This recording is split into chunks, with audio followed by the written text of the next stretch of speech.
Okay, so now I'm being guided to talk about the way we see and the way we perceive reality. Those things, like my whole, okay, so here's a story. My whole life, I have walked into people, or people have walked into me. A lot of them I didn't even know, and they just shared with me their experiences with the other realm. Their experience, and they always preface it, 90% of them, 95% of them preface it by saying, I've never told anyone this because I don't want anyone to think I'm crazy. And the other 5% was, you're the only other person that I've told this to. And I don't even know why I feel comfortable telling it to you, but I do. So this is when I was like a teenager. This is when I was at work. I mostly would just stay to myself, and people would stop by my desk and just start talking. People who wouldn't normally talk to, um, have any real conversations with their coworkers, with our coworkers, would just stop and just come and talk to me. They just would feel comfortable. But that theme, and not knowing, just knowing myself to always be drawn to what I knew at the time was anomalies, or things that were mystical, or I always loved reading about, I think from the first to the third grade, we had a whole series of these little red books that were stories, Native American stories about how they lived, and everything was a ritual. I didn't even know that Native Americans were our people. I thought they were. Today I understand the ones that they put out there as if they're Native Americans are really migrant Asians, part of the whites and their offspring. But the true ones, the true Native Americans, are the ones indigenous to this place, are our people. So I didn't even realize I was so drawn, so hungry, and so thirsty for our culture, because from the first to the third grade, that was all that I was consuming. I went to school, and for the first 3 years, that was all I was consuming.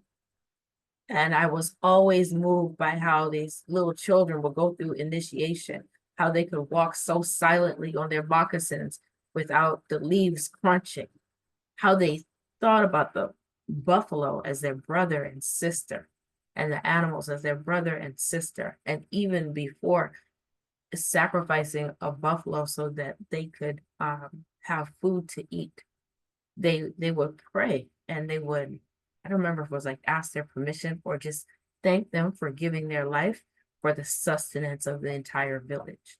And then they would use everything.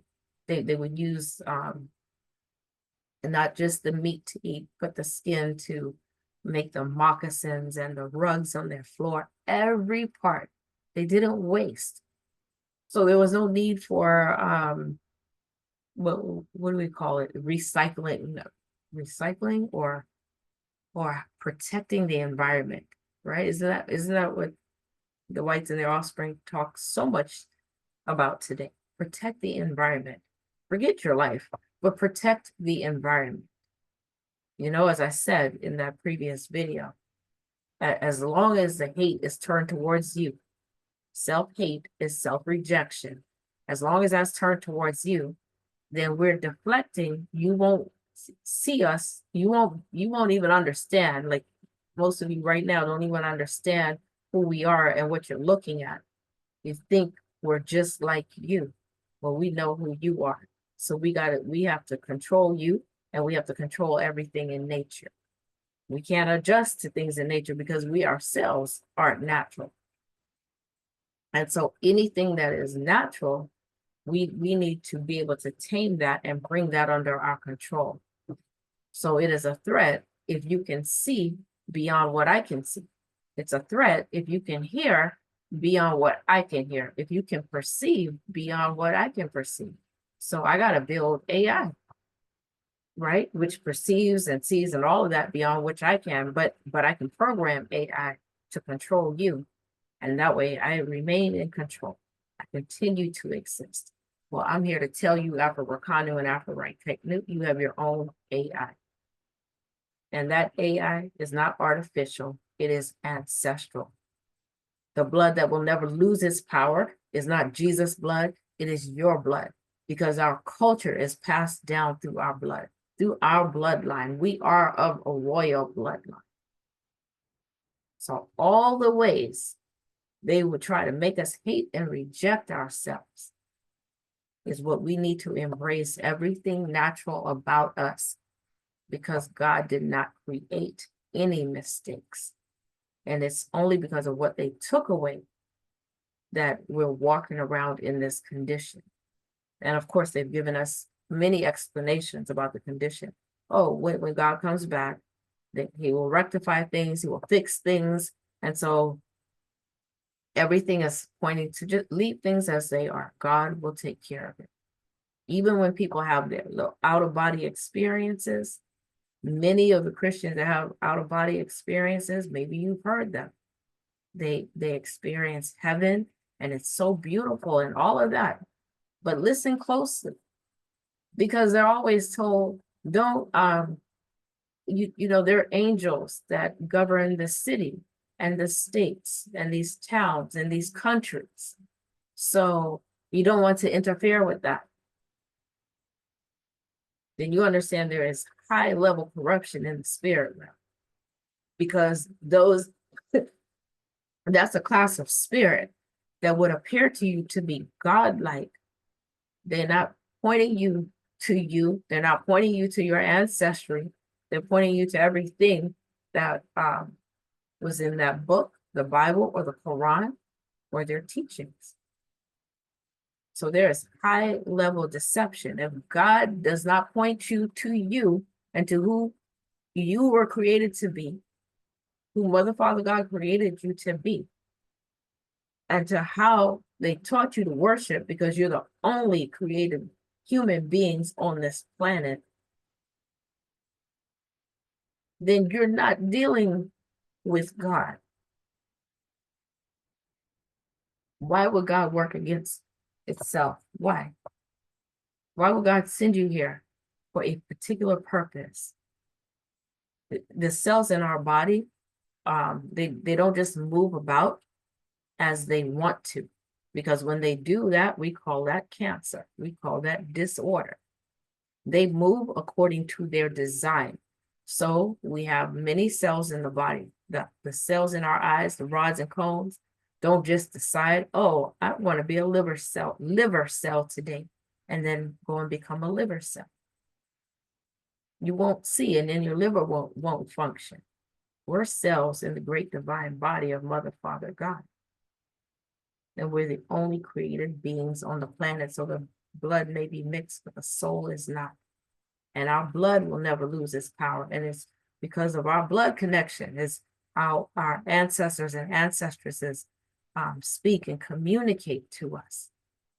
Because the matriclan and patriclan, our mother's family and our father's family, even the families have similar functions. The tribes have particular functions that mirror the functions of the different organs in our body. So the same way the cells of the heart serve their parent organ, the cell, we as cells serve our parent, the obosum, who are the organs in the divine, great divine body of Mother, Father, God. And so we have the personality and the characteristics of those obosum. Some of them have watery characteristics. Others have more fiery characteristics. And you can tell that in the different personalities. But there is an order to everything. We don't just come here and do what we want to do. And so there are ways that they communicate with us, right? There are ways. So some of the different ways is that I'll just talk about some of the different ways that since it's story time, I've seen things in my dreams. In an earlier video, I talked about how my grandmother came to me in a dream. That was one time when, before I was going to go through a very difficult time. But another time that she came to me, that's coming to me right now, was I this was during a very, I don't know if it was that same period of time, but it was a very difficult time. And I was in meditation, and I found myself in her, I don't even know how I found myself there, but I found myself in her living room on my favorite chair, nice, fluffy, warm chair in the middle of the living room. I'm not the middle, but right at the edge of the living room next to the dining table. And I'm sitting there, and it's kind of like, I'm in my life, I'm going through something really painful, but I find myself in my grandmother's house. This was not a dream. I was in meditation. And then I hear her start to give very clear instructions. Get her. It's like she points, get her, do this, do that. Don't let her, da da da, da da da. And when I started hearing her move like that, it startled me. And I realized that something had gone wrong. Like I had gone too far. Like I almost lost myself. Like I literally went too far. My grandmother said, see, I didn't even think about that. She said, I will watch over you whether I am here or not. And look at where was I in my own consciousness, in my own mind. I could tell from how she moved that they almost lost me. If you think about Cold Blue, right? Think about Cold Blue, everybody come and take care of this person because we're losing them. We're losing them. They're losing oxygen. Their heartbeat is going. Is leaving. Their heart rate is going down. It's like all hands on deck. And my grandmother started to just give instructions like that. It right now is I was aware of that then, but I didn't even realize the extent to which she came to pull me up. So the blood, when I say we're dealing with our family members. Was she Nana? No, she wasn't. But she told me, I will always watch over you, whether I'm here or not. So I don't pray to my grandmother for guidance or anything like that. But I always acknowledge her. I always acknowledge her presence because it's because of her that that I even have a frame of reference for even this conversation right here.